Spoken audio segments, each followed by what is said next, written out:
بسم اللہ الرحمن الرحیم۔ بہت ہی افسوس کے ساتھ یہ خبر آپ حضرات تک پہنچا رہا ہوں کہ آج سعودی عرب نے آفیشیلی اسلام کا سودا غیروں کے ہاتھوں کر دیا ہے اور مسجد اقصی کو اسرائیل کے ہاتھوں پوری طرح سے بیچ ڈالا ہے۔ پوری بات غور سے سنیں، رونگٹے کھڑے ہو جائیں گے۔ دی موسٹ اسینشلی سعودی عرب نے حرم شریف میں امام کعبہ کے ذریعے اس بات کا اظہار کیا تھا کہ سعودی عرب اور اسرائیل کے باہم تعلقات اب اچھے ہوں گے، جس کا اعلان امام کعبہ نے خطبہ جمعہ میں کیا تھا۔ مزید انسوٹیبل قرآن و حدیث کے حوالے بھی پیش کیے تھے۔ اب دوسری بات کہ ایک سعودی عرب جرنلسٹ جس کا نام اسامہ یمنی ہے، جو کہ ایک لائر بھی ہے، اب اس کے ذریعے سعودی عرب نے جو خرافاتی راستے پیدا کیے ہیں، بظاہر اس کے خلاف آپ کسی کو بولتا نہیں دیکھ پائیں گے۔ پھر امید ہے کہ ترکی سے تیروادگان کی آواز پھر سے گونجے۔ ریسنٹلی سعودی عرب کے ایک نیوز پیپر میں اسی جرنلسٹ اسامہ یمنی کی جانب سے ایک آرٹیکل شائع ہوا ہے۔ حقیقتاً یہ آرٹیکل خود شاہی خاندان کے لیگل پرمیشن سے پبلش ہوا ہے، اور اب اس میں جو بات لکھی ہوئی ہے سن کر مانو پیروں تلے زمین ہی نہ رہی۔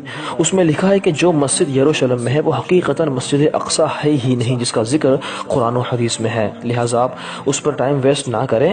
اس مسجد کو بیت المقدس اور مسجد اقصی کا لقب صرف پولیٹیکل بینیفٹس کے لیے دیا گیا ہے، جبکہ اسلام کا اس سے کوئی تعلق نہیں ہے۔ یہ بھی سننے میں آیا ہے کہ ان کا ماننا ہے کہ حضور اکرم علیہ السلام کبھی یروشلم میں تشریف لائے نہیں تھے، بلکہ براق کے ذریعے سیدھے آسمانوں پر چلے گئے تھے۔ ان کے مطابق مسجد اقصی اصل میں الجرانہ نامی جگہ پر ہے، جو مکہ شریف اور طائف کے درمیان واقع ہے۔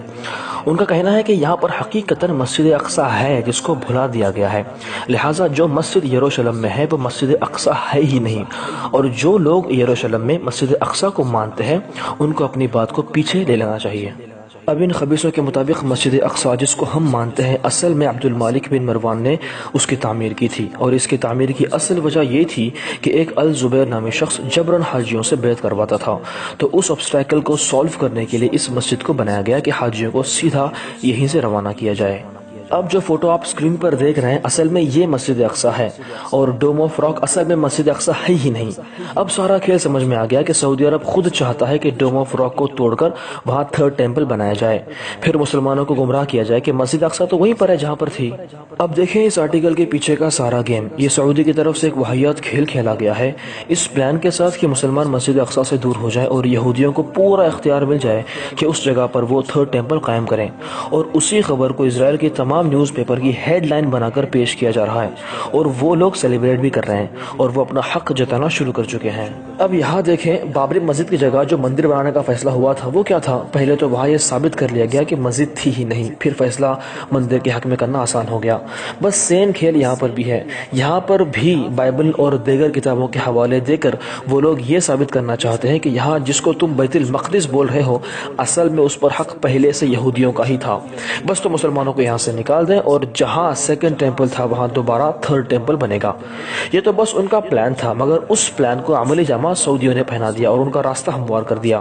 بس اب ان حکمرانوں کی طرف سے فتوے کی دیر ہے کہ یہ مسجد اقصی ہے ہی نہیں۔ تڑپ والی بات تو یہ ہے کہ اس خبر پر سعودی میڈیا نے کچھ ظاہر نہ کیا۔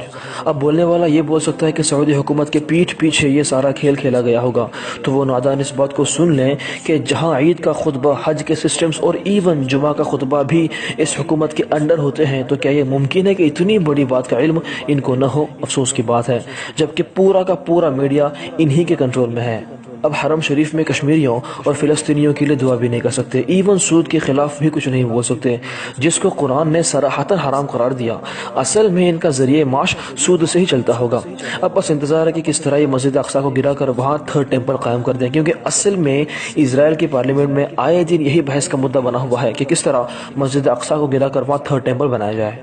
اب ظاہر سی بات ہے کہ ان کے پاس ٹیکنالوجی بھی بہت اسٹرانگ ہے، تو کسی بہانے سے مصنوعی زلزلہ قائم کروا کر مسجد اقصی گرا دیں گے اور یہ ثابت کر دیں گے کہ زلزلے کی وجہ سے یہ سب کچھ ہوا ہے، تو اب عوام کیا بولے گی؟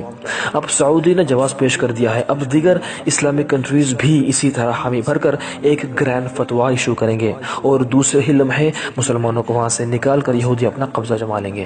اب یہاں دیکھیں عید میلاد اور مزارات کے حوالے سے کہ تمہارے ریال خور ملا شرک اور بدعت کے فتوے دینے سے بالکل بھی باز نہیں آتے۔ حرم شریف کے منبر پر تم اسلام کے خلاف بھونکتے نظر آتے ہو، اب تم سے بڑا منافق کون جو اس طرح خلاف دین کام کر رہا ہے؟